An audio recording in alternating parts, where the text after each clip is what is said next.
Welcome and thanks for watching this product focus series brought to you by Keystroke.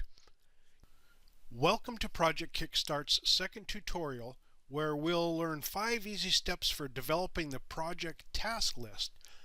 We'll continue with the Project Kickstart online tutorials example that was introduced in the previous tutorial.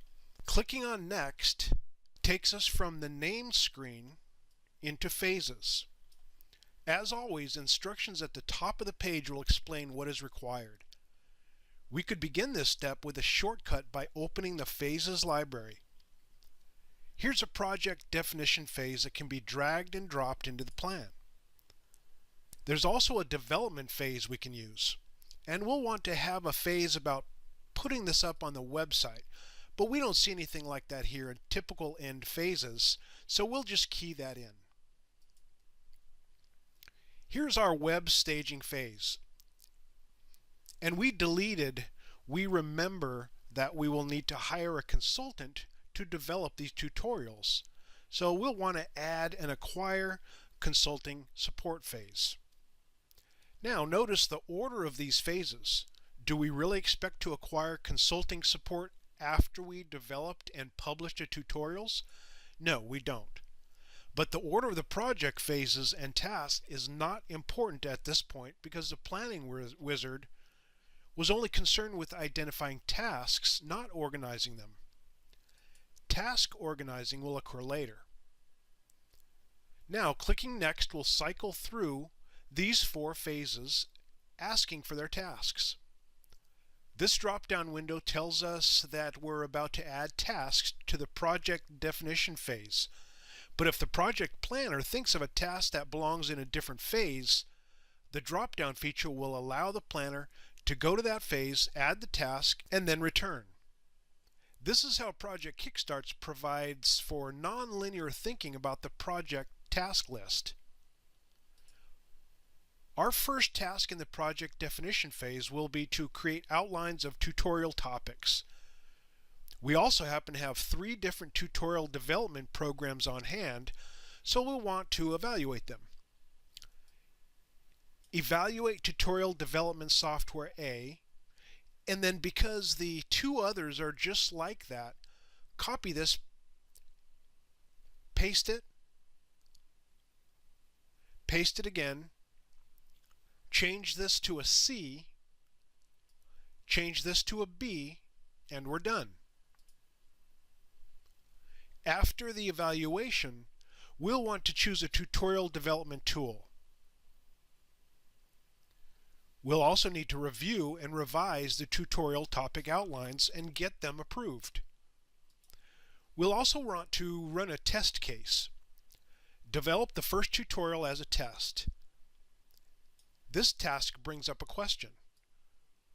Should it be here in the project definition phase, or since we expect to publish and use it, does it belong in the development phase?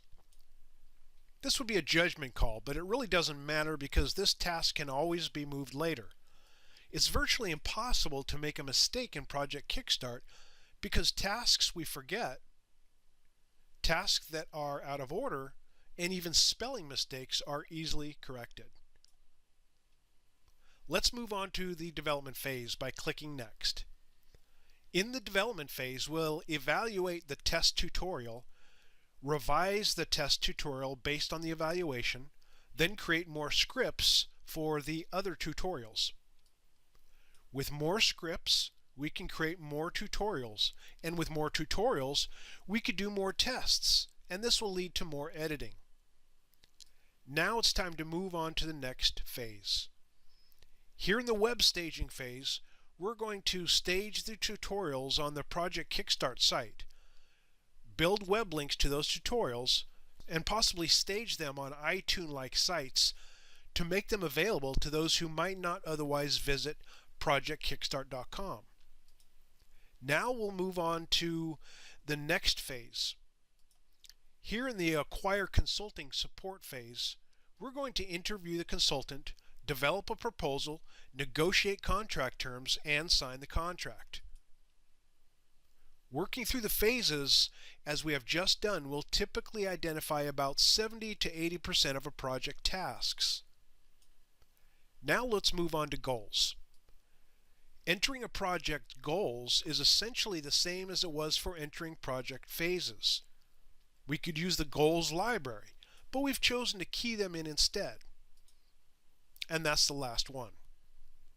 Notice how different goals are from phases. Phases are part of the project's timeline.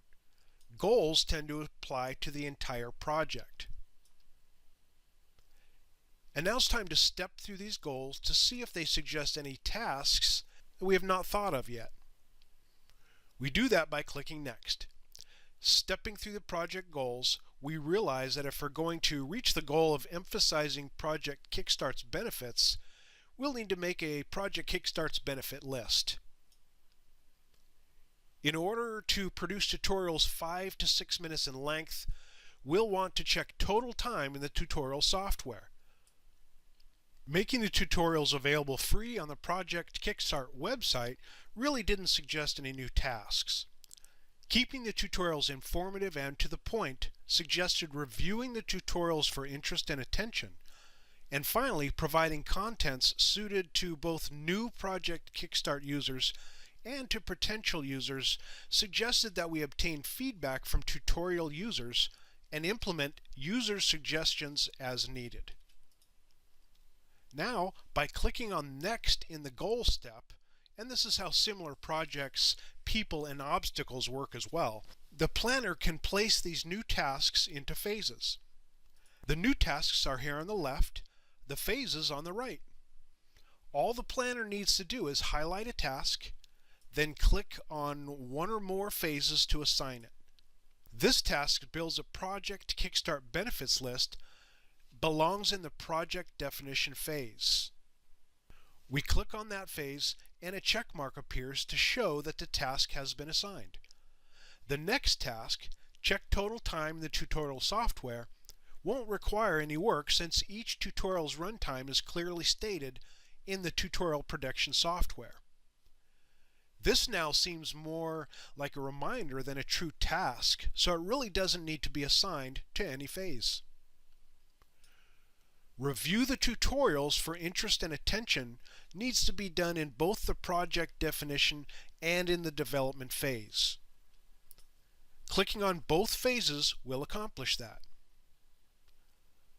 Obtaining feedback from tutorial users and adjust content as needed can only happen after the web staging phase. So it appears that we will need a new phase. Clicking on New Phase will allow us to create a post-production phase. And we're done. Now we can assign these tasks to it. The last 3 steps in the planning wizard all generate tasks in much the same way as we just have seen in the goals step.